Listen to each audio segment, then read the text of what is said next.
Hello friends, आज के video lecture में हम सब आधुनिक भारत का इतिहास जो 17वीं बीपीएससी के लिए स्पेशल चलेगी, है ना। 5 से 10 मिनट के वीडियो आएंगे जिसमें से हम जो भी पढ़ेंगे वो आपको याद होते चले जाएंगे। चलिए आज के वीडियो लेक्चर में शुरू करते हैं आधुनिक भारत का इतिहास। मुगलों का पतन अर्थात मुगल का पतन से ध्यान करते हैं। मुगल के पतन से ही माना जाता है कि आधुनिक भारत के इतिहास की शुरुआत मानी जाती है। तो सबसे पहले एक डेट हम लिखते हैं कि मुगल का पतन का एक ट्रिक आपको साथ पेश करते हैं। वो ट्रिक है आपको क्या ये समझना।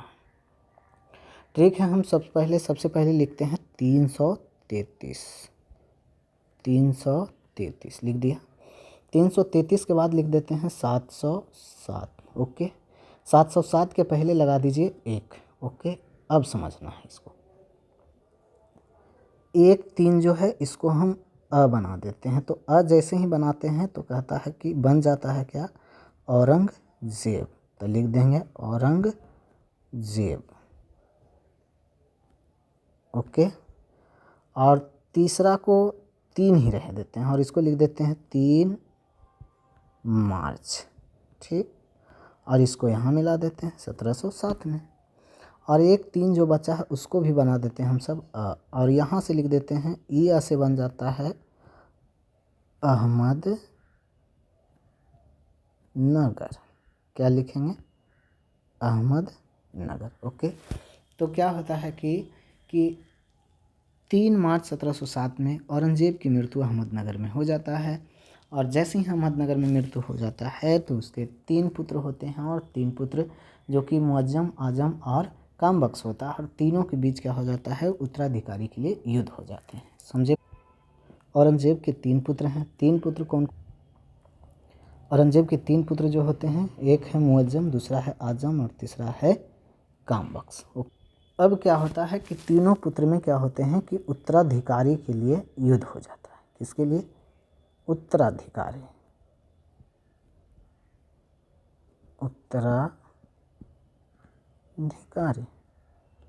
उत्तराधिकारी के लिए युद्ध हो जाता है।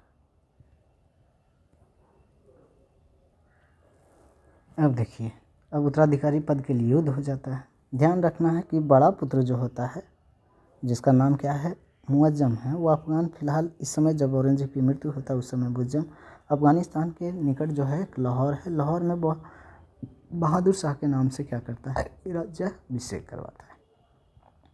जैसे ही उसको पिता की मृत्यु की सूचना मिलता है, वो मुअज्जम, आजम और कामबख्श तीनों के बीच उत्तराधिकारी के लिए युद्ध छिड़ जाते हैं।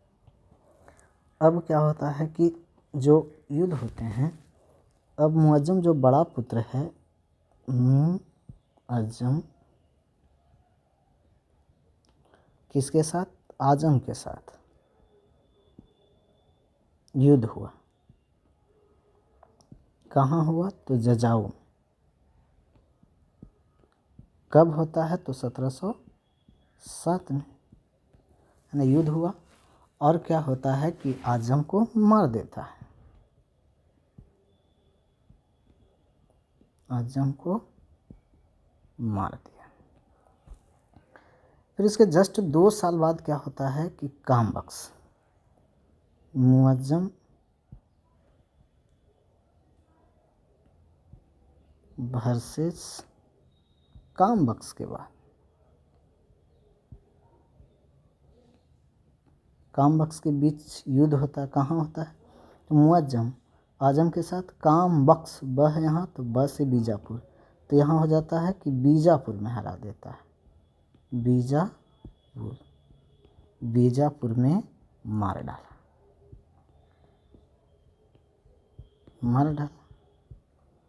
अब क्या होता है, जैसे ही मार डाला तो उसके बाद कहता है कि दिल्ली के तख्त पर, किस पर?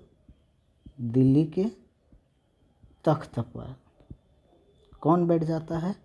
तो मुअज्जम बैठ जाता है।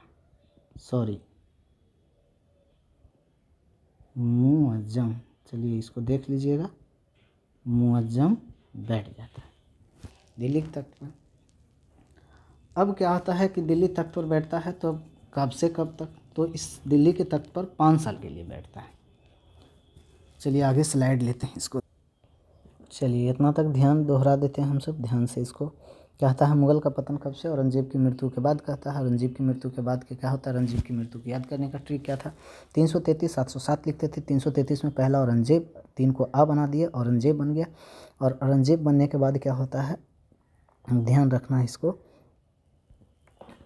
कि जैसे ही औरंगजेब कब 3 मार्च 1707 ईस्वी में इसकी मृत्यु होती है अहमदनगर में, और इनके तीनों पुत्र के बीच उत्तराधिकारी पद के लिए युद्ध छिड़ जाता है। यहाँ देखना है, युद्ध छिड़ जाता है।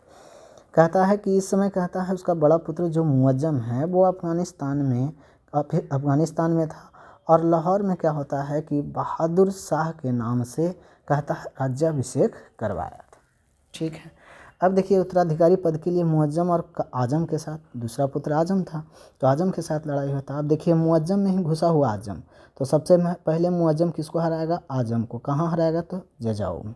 तो यहाँ से समझ में आया आपको कि मुअज्जम है ना, मुअज्जम से अ से आजम कहाँ, तो जैसे जजाऊ के युद्ध में कब हराता है, तो 1707 में।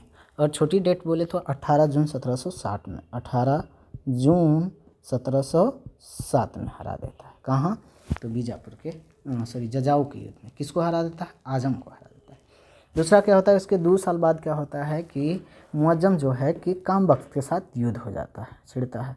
जैसे ही कामबख्श के साथ युद्ध छुड़ता है तो कामबख्श बोलता है बख्श दीजिए बख्श दीजिए बख्श दीजिए, किसको, मुअज्जम को। लेकिन मुअज्जम छोड़ता नहीं चोट्टा, तो बख्श दीजिए बख्श दीजिए बख्श दीजिए, बार बार आ रहा है, बख्श दीजिए, तो बकस नहीं रहा है, तो ब से क्या हो जाएगा, बीजापुर। बीजापुर में मार डाला, किसको मार डाला, कामबख्श को मार डाला, और दिल्ली के तख्त पर बैठ गया। ओके, अब आगे देखते हैं। अब बहादुर शाह यहाँ से क्या होता है कि 5 साल के लिए दिल्ली के तख्त पर बैठ जाता है। अब यहाँ से देखिए 5 साल किसका शासन चलेगा दिल्ली पर, किसका शासन चलेगा, तो बहादुर शाह को, बहादुर शाह को। 5 साल कब से कब तक बोलेंगे, 1707 से लेके 1712 तक। ओके, बहादुर से। अब देखिए ब से बहादुर और ब से बंदा बहादुर, इहो समझिएगा, ब से बहादुर और ब से बंदा बहादुर। तो बंदा बहादुर को भी क्या किया था, आज़ाद करवाया था। किसने, संभाजी के पुत्र, सॉरी मिस्टेक थोड़ा सा